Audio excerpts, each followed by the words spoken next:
Did you know a small group of paratroopers once killed the man Hitler trusted to run the Holocaust, and an entire village paid the price? Reinhard Heydrich was one of the most feared men in Nazi Germany.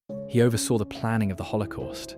Even senior SS officers were afraid of him. In May 1942, Czech and Slovak paratroopers trained by British intelligence ambushed his open-top car on a Prague street. He died from his wounds days later. Hitler's response was immediate and total. The village of Lidis had almost no connection to the attack. It didn't matter.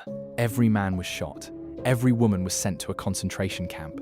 The children were gassed. The buildings were torn down. The ground was leveled until nothing remained. The paratroopers held out for weeks, hiding inside a Prague cathedral before dying in a final siege rather than surrender. The mission succeeded. One of history's most dangerous men was gone.